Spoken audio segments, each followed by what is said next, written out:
Hey guys, so I don't know. I'm doing this freaking unscripted and stuff like that, but I just want to talk about the state of the Pokemon community. I know, y'all know already know I'm not a fan of the Pokemon Legend series and stuff. But even that aside,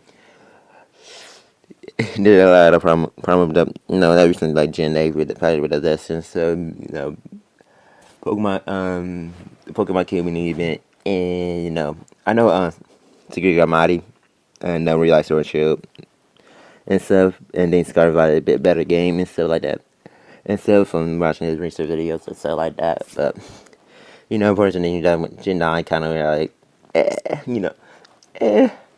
I still want to be part of the Pokemon community more or less and things like that. But I'm just stepping back just a bit and stuff. No, not no. I no people had to grasp with the games and especially after Gen 5, the Twisted 3D with all the models and stuff like that. It is that says so at the community, and I know Gen Z fans. They always gotta have some weird thing going on with the animations and stuff. I think Brother Safari said something like that, and things like that. And he always ran about, you know, things like that. I don't know. I do watch a lot of different PokeTubers here or there. They get different sides of things and things like that. And stuff, and the quality of the games and not being able to enter buildings and stuff. A lot of things. I know customization come about. Yeah, I understand something from a business standpoint as well and things like that. And especially with the Discord with the A, and, pay go pay what, but I even seen some people talking about the DLC and stuff being the Mega Evolution that are in the DLC being locked behind a paywall. I mean, technically, that that's just kind of pushing it a bit, considering Sword and Shield had mons that was taking you locked behind a paywall and stuff like that as well. But yeah, I'm losing main side. I lost my train of thought. Anything like that, and obviously, I time to record the video, Delphos is out and stuff like that, and now it's rank S to get it. I think it will rank K for Greninja, but now it rank Rise, so and not at a high requirement. I think that we're gonna see that continue and stuff like that. And maybe it's gonna be available in the DLC as well. We still, time to record the video, we still don't know yet and stuff like that. But yeah, you know, a good time to be like in the community with like Gen 7 and 8. There was a lot of hype still. No, Gen 8 did have the source here with the dead system, but the community at the majority of the community and the society I was in at the time would pretty decent about it too.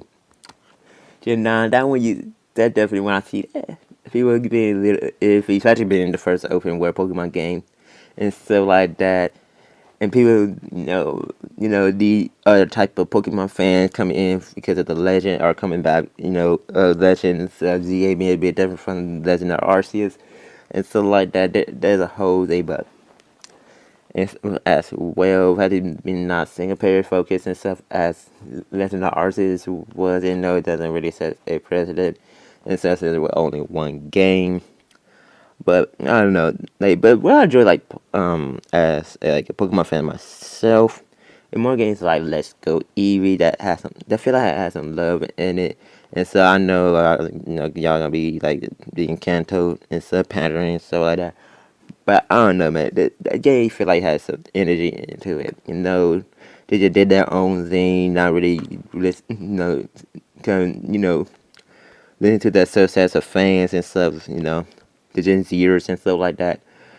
But they just did their own thing. They were a lot of love, a lot of replayability, and so you can ride the Pokemon and stuff like that. You got, I'm talking about I don't know how they, but I'm talking about Let's Go in probably the generation game, Gen 7 or something. Yeah, Gen 7, because it's Gen 7 game and stuff. More about that and just what I love Gen 7 and stuff and why I like it and stuff like that. But man, Let's Go is just one of the games I feel like it had the most love into it for a Pokemon game. and stuff. I see that they went with Sword Shield as well. Also, the stuff with the director. I know. No, I think some link documents and stuff talking about having Masuda or something. I forgot the. I know Masuda and Sugimori is some the developer. I might be confusing one for just Nintendo, but yeah, yeah. Um, and so now I'm leaving projects and stuff like that, and Sugimori take over from Masuda. I remember correctly and stuff like that. It's a whole thing and things like that, but pretty much not only leading the projects and stuff, and the whole Pokemon company is just, especially looking at some of the stuff that I'm leading, not to say anything and stuff for future projects and stuff. But man, it definitely gonna be interesting to see what ended up happening in some of the upcoming years of Pokemon, especially with the 30th anniversary coming up and things like that. But I think I have some most of my thoughts for this video and stuff. And so I think yeah, for that I'm just tired of this not a real Pokemon fan and stuff like that. And yeah, hope you enjoy. Peace.